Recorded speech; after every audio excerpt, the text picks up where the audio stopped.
बेबारनि BTC बिसायख'थिया सोमोनांथाव महर लागोन।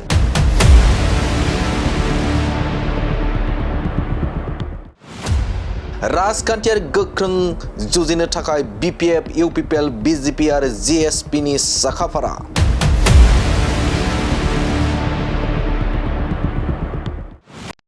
गोबां सोलो बोलोजों राजखान्थियारि भट आदाय खालामनो जादुआ सोलिगोन।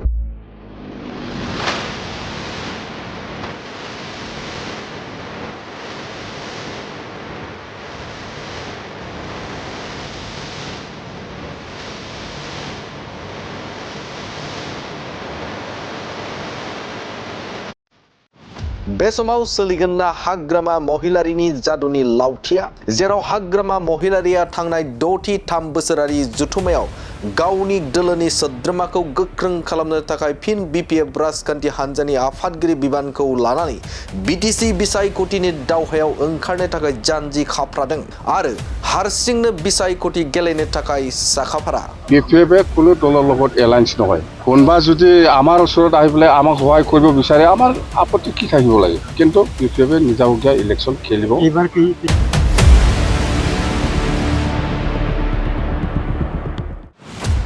खौरांगिरिनि सिगाङाव फोरमायथिदों दि फैगौ बिसायख'थियाव जों देरहाना पावाराव फैगोन आरो भटार्स रायजो राजाफोरखौ जै खालामनो थाखाय गासै 23 गोनां आयदाफोरखौ लानानै रायजो राजाफोरनि खाथियाव थांगोन। যেহেতু 2025 ইলেকশ্যন হ'বলৈ গৈ আছে, ইয়াত আমি ৰাইজৰ ওচৰত কি সমস্যা লৈ পেলাই যাব লাগে সেইটো বিষয় লৈ ভালকৈ আলোচনা কৰিছোঁ। সেই 23 আমাৰ ডিচিশ্যন হৈছে।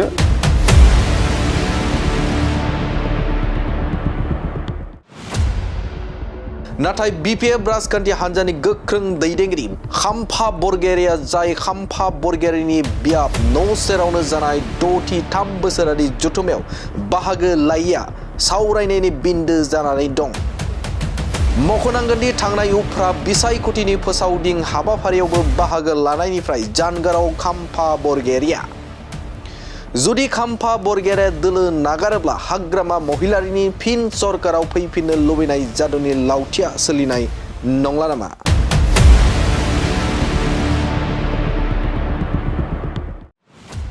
गुबुन फारसेथिं इउपिपिएल राजखान्थि हान्जानि आफादगिरि प्रमद बर'आ गुबुन हारि आरो बर'फोर भटार्स रायजो राजाफोरनि गोसोखौ जै खालामनो थाखाय गोरखा भवन, गोरखाफोरनो हानि मोनथाय, गुबुन फसंथान, कमिउनिटि भिजन डकुमेन्ट्स, आलारि सोरां बिथांखि, माइनाव सोरां बिथांखि, मिशन बैसोमुथि बायदि हाबाफारिजों भटार्स रायजो राजाफोरनि गोसोखौ जै खालामनो जरदार सोलिगासिनो।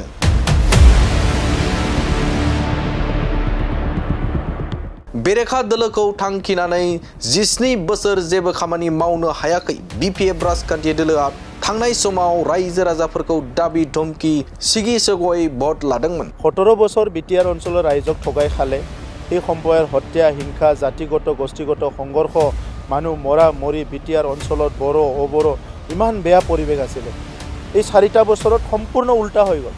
গতিকে আজিৰ সময়ৰ কাৰণে হাগ্ৰামা মহিলাৰী ৰাজনীতি কৰাৰ কাৰণে হি ইলিজিবল নহয়। মানে আজিৰ সময়ত হাগ্ৰামা মহিলাৰী ডাঙৰীয়াই যিহেতু ভয় ভাবুকি মানে বিভিন্ন পন্থাৰে ৰাজনীতি কৰিছিলে, এই পৰিৱেশবিলাক যিহেতু নাই, আজিৰ পৰিৱেশত হাগ্ৰামা মহিলাৰী আৰু ৰাজনীতিৰ কাৰণে ইলিজিবল নহয়।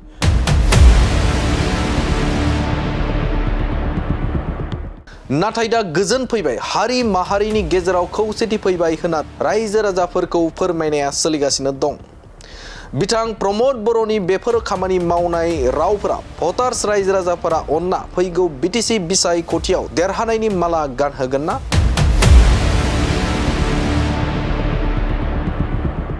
लोगोथिनि बाथ्रायावबो बिजेपि आरो इउपिपिएल राजखान्थि हान्जानि गेजेराव गोरोबलायै रावखौ नुनो मोनदों, जेराव प्रमद बर'आ बुंदों बिजेपि आरो इउपिपिएलनि लोगोथिया थाबाय थागोन। बिजेपिजों इउपिपिएलजों लोगो जानानैनो सरकारा सोलिगासिनो दङ आरो इयुनावबो जोंनि जि एलायन्स बियो थागोन, बेवहाय जेबो गोनो गोथो गैया।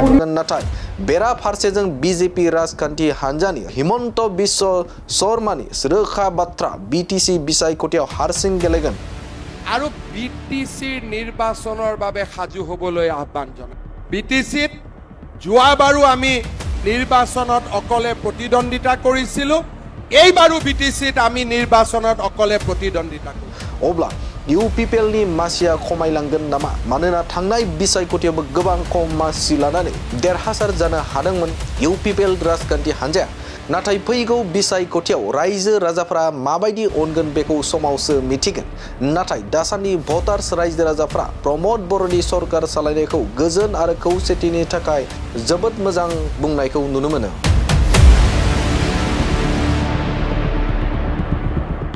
गुबुन फारसेजों अबर' एबा GSP आबो जिरायनानै थायाखै बर' अबर'खौ बिथा खालामना राजखान्थि हान्जा दानानै नब कुमार सरेनियाबो BTC बिसायख'थियाव अबर'नि भट लानानै देरहानायनि सिमां सुजुदों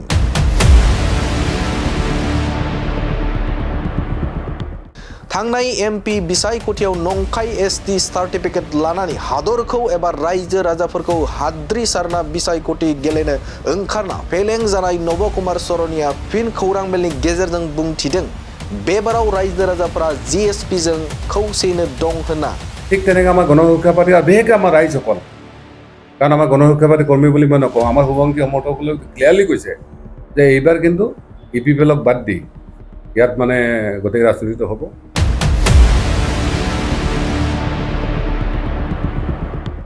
हाग्रामा महिलारजों जयै बिसायख'थि गेलेना प्रमद बर'खौ बोख्लायनायनि सिमां सुजुदों आरो BPF राजखान्थि हान्जानो लोगोथिनि थाखाय खावलायनाय आर'जलाइ गथायखांबाय BPF आरो GSP लोगो नांना BTC बिसायख'थियाव 30 मासि लाथारगोन होननानै फोरमायदों नब कुमार सरेनिया মোতকৈ তেওঁলোকেহে জবাব দিব পাৰে ইতিমধ্যে হাগ্ৰামা মহিলা ডাঙৰীয়া বহু আগতে কৈ থৈছে যে GSPৰ লগত এনেকুৱা ধৰণৰ এটা চৰ্চা চলি আছে আৰু হেতুত তেওঁলোকে পজিটিভ বুলি ইতিমধ্যে কৈছে আৰু সেই ক্ষেত্ৰত কিন্তু আমি গোটেই ওভাৰঅল সাৰ্ভে কৰি কেনে আমি দেখিছোঁ যে BPF হলত যদি আমাৰ এলায়েন্স হয় তেতিয়াহ'লে আউট অফ 40 আমি 30 সিট আমি ইজি BPF আৰু আমি মিলি ল'ব পাৰিম এই ধৰণৰ কথা এটা মোটামুটি সঠিক দিশত আগবাঢ়ি আছে बे समाव BPFनि गाहाय हाग्रामा महिलाया GSP दैथायहरनाय लोगोथि लाइजाम हरनायखौ गनायना फैगौ BTC बिसायख'थिखौ गेलेगोन नामा बे मोनसे गिदिर सोंलु जेराव प्रमद बर'नि गोख्रों नाजानाय आरो हिमन्त बिश्व शर्मानि गोख्रों सोलोजों बर' अबर'आ थुंगेबाय बे समाव अबर'नि मुङाव राजखान्थि खालामग्रा GSP जों लोगो जाना बिसायख'थि गेलेगोन नामा BPF राजखान्थि हान्जाया जुदि गेलेयोब्ला बर' भटार्स रायजो राजाफ्रा बेनि फिननायखौ माबायदि होगोन बेखौ समावसो मिथिगोन नाथाय दासान्दि फैगौ BTC बिसायख'थिनि थाखाय बारहावाया बारनो हमबाय सोलिनो हमबाय मोसा नेरलायनाय दावहा BTCआव